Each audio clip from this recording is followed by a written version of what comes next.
Hi, I'm Alicia and this is your 2023 Teacher Planner.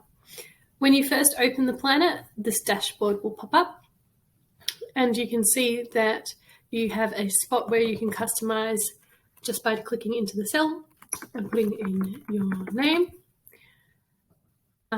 You then have all these options on your dashboard, which are just super useful tabs for you to use in your planner. So when you click into term 1,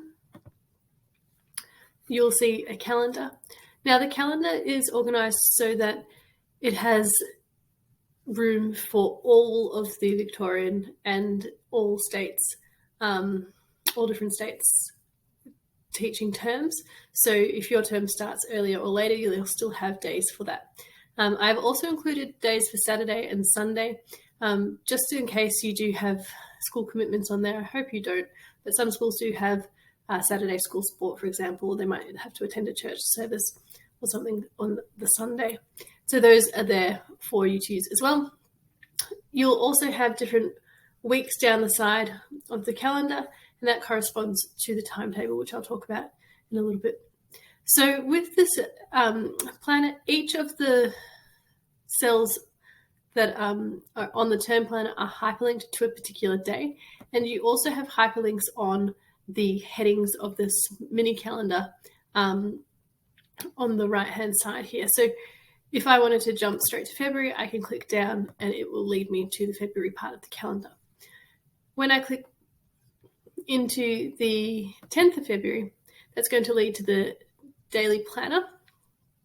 And you've got the 10th of February up here to remind you what the date is.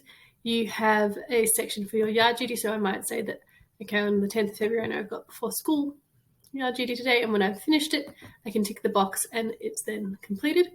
You can also remove it by clicking on the cell and pressing backspace if you do have an error there without removing the options for the drop-down menu.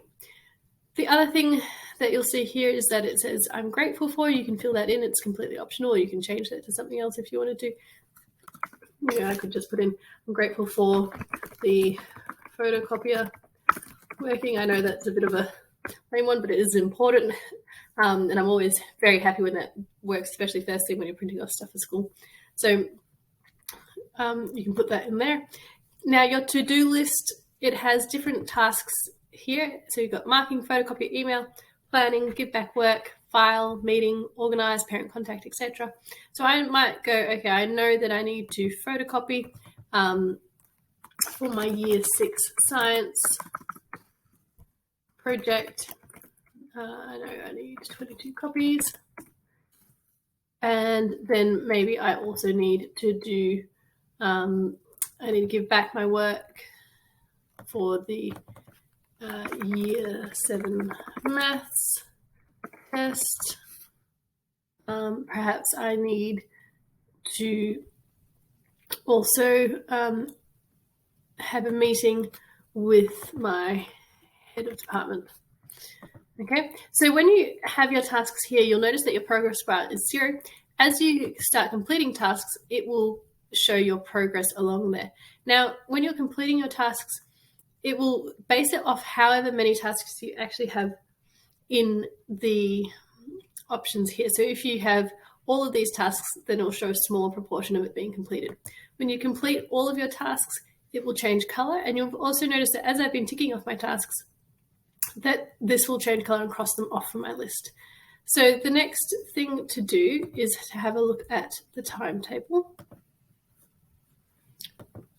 And you can access the timetable by going back to the dashboard and clicking into timetable.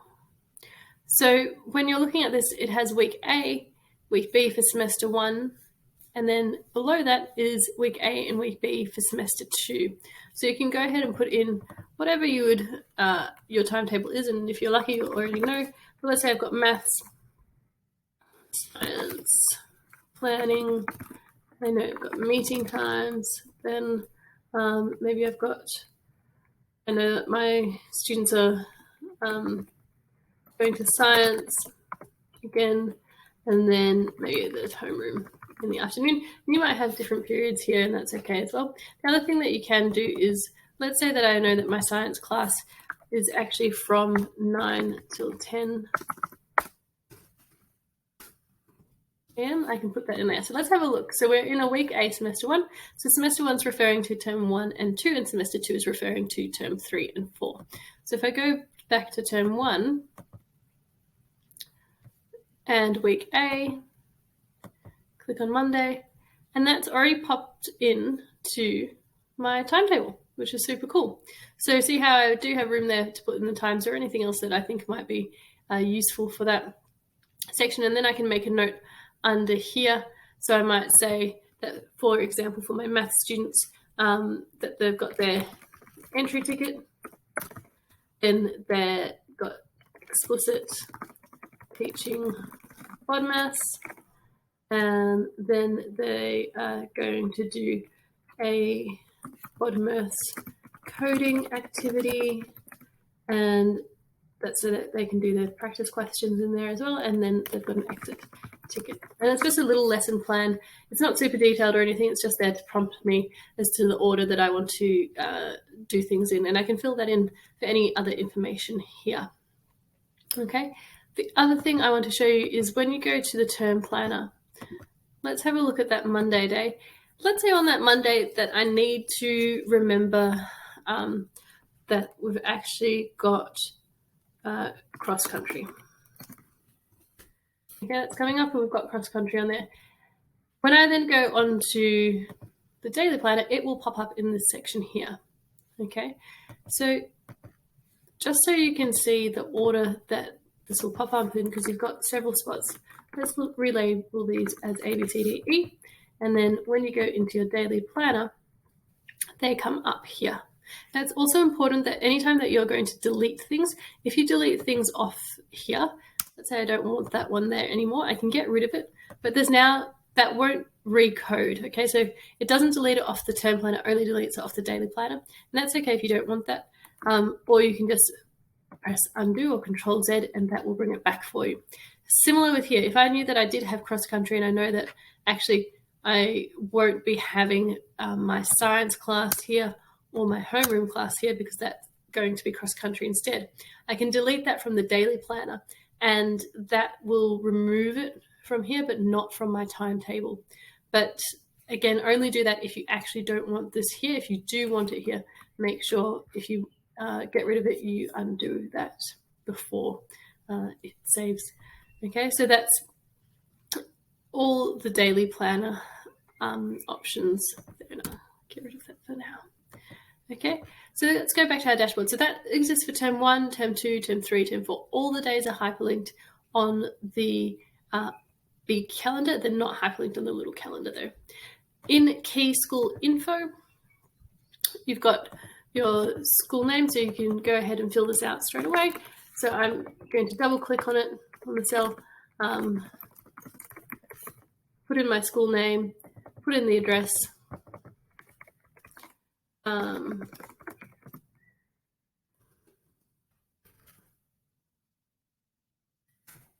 okay, so sometimes it's useful just to know, again, double clicking, putting in my phone number for the school. These are all completely fictional, but just useful to have a snapshot there, because sometimes I'm on the phone, I'm getting a question about a budget or a delivery, and I just need to know where is the school located, what's its postcode, what's the number that I need a parent to call me back on. Okay, you also can put in your bell times here, and if you want to, because this is all editable, you can actually switch this over. So let's say that recess actually occurs just after period 1, so I'm going to put in recess here and then put period 2 here. That's fine to do, and then you can edit all of these sections here to put in your times. These aren't linked to anything though, so they are just there to be a prompt to not actually change your daily planner. I also have this section here where I put in, let's say I've got a year 6 math class, and I know that I've got 22 students. I like to fill this out so that I know how many photocopies and things I need to make of booklets or whatever that my worksheets might be. And it's just a good reference point and very easy to update. Again, not linked to anything else, so that can all stay there. Back to the dashboard. We've talked about the timetable, looking at key dates. So I put this in here because sometimes you just want an overview of the year, and it's just a snapshot of the things that you say must attend or that are useful to know that are coming up. So you can enter in any event details. So let's say we've got house swimming, and that's coming up. Now I can choose the date by double clicking in the cell. Let's hope no one's got house swimming by the 18th of January. That would be scary. 1st of Feb. But let's say I wanted to write in that we've got cross country, and I don't actually want to use the calendar because I know that's not coming along till June and it will take me a little while to scroll through. I can just type directly in 5th of June, and then that little calendar will still pop up. Okay. And I might put in a note that need to bring my own lunch. Now, this isn't connected to the daily planner at all. It's just a snapshot. So if you wanted cross country to appear on the daily planner, you would have to go back to the dashboard, find the term that that's in, and then edit it into the term spot. May, June, 5th of June. So I'm going to click on June, find the 5th of June, and then put in cross country. And now that will be appearing on the 5th of June. There it is. Okay. So that's how to use the key dates. Assessment records. Okay. I love this page. I like seeing things at a glance for each class, but I also like how in here I've got the headings frozen up the top. So as you scroll down, your headings will stay where they are. So you can edit the class name. So if you know that you have, if this is your year 6 maths, that will change to that. And you can put in your assessment name here. So I might say geometry pre-test, and then record the information that I need to for each of my students. Okay, now you've got room for 20 assessments as you scroll along to the right, and you've also got room for 6 classes as you scroll down. So there should be plenty of space for you to use it. If you did want to have more assessments, select the last row, put insert, okay, come back over here,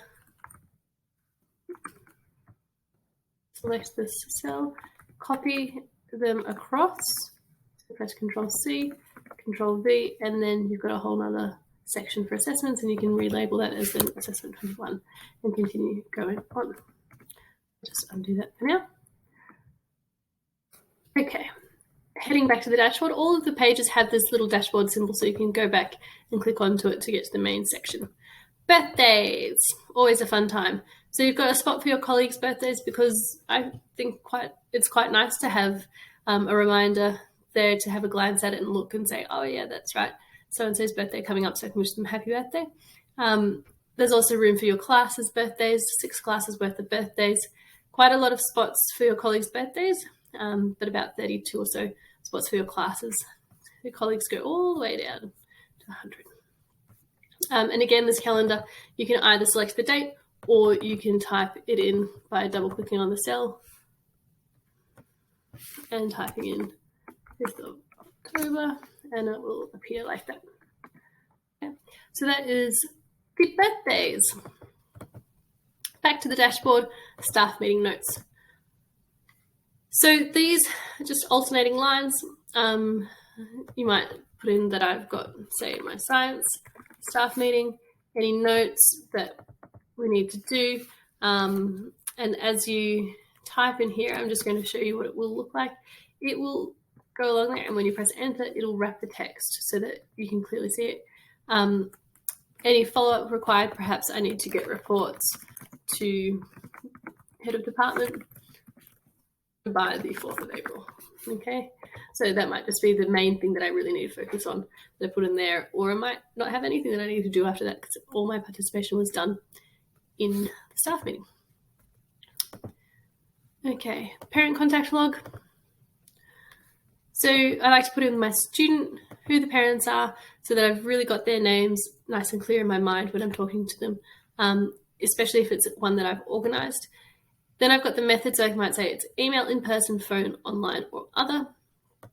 Any key notes or things that I need to have recorded, I can write in here, and then follow-up required. So perhaps you need to follow up with the wellbeing team and you might put a note there, or perhaps you solved it and there's no follow-up required, or you need to organise another meeting later on in the term. Super useful to keep track of everything. And again, the headings here stay up there as you scroll down. Okay, assessment dates.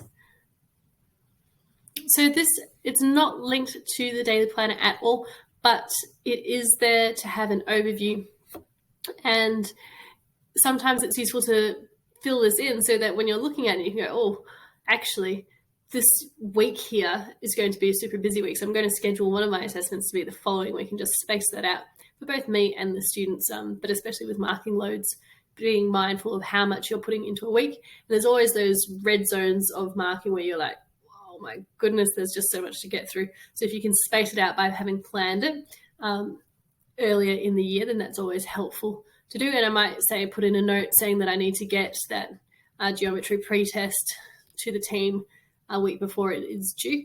And then that's just a snapshot. But again, it's not linked to the term planner or the daily planner. So if you do want the fact that you've got an assessment coming up, then make sure you put it back into the term planner. Expense tracker. Okay, there's different categories you can select from. Hopefully that covers your needs. And so I might say classroom decor, purchased it today. And what did I buy? I bought the rainbow classroom birthday display from Etsy. Acute Learning. Okay. Was it reimbursed? Unfortunately, it was not. But there are other options there. Can I claim on tax? Is it NA? Yes. So just a good snapshot, and maybe might put in how much it cost as well, so that I can keep track of how much money that I'm spending. But completely up to you how you use this. And again, either select the date on the mini calendar or type in the date, as we've seen before. Goals. Hopefully you've got some good goals that you want to take note of, and if not, that's fine. Sometimes people really enjoy goal setting and other people don't. Completely up to you. So you can type your goal here. Maybe your goal is to be organized. And how are you going to do it? I'm going to use my daily planner to batch tasks. Okay, when do I want to achieve it by? Last day of the year. And then when it's completed, that will cross that off as well. Okay. Back to our dashboard, professional development. I know that for teachers in Victoria, for example, it's part of our registration process. We have to have a log of what we're doing, and other states I'm sure are similar. So I might put in the information required here. So I might do a little snapshot of what the name is. This one, it's just completely made up, but let's say how to use a Google Sheet. Type of course, short course, when I did it, and any notes.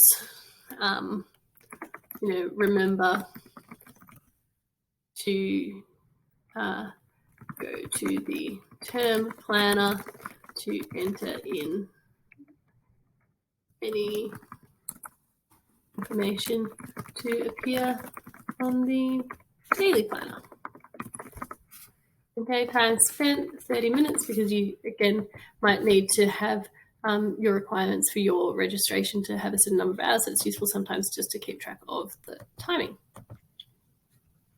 Okay, and then lastly, there's a spot for extra notes, just in case there's something else that you wanted to record and it didn't fit neatly into one of the other categories. You've got quite a few spaces there to put that in. And again, you can just enter it in by double clicking into the box, and you've got the date of your note as well. So back to the dashboard. This is your main section. This is what you'll keep coming back to as you go. And I hope you really do enjoy using your planner. If you do have any questions at all, or if there's something that you feel wasn't covered, or you just need a little bit of extra help or anything like that at all, please do either comment below or send me a message, and I will be more than happy to help you.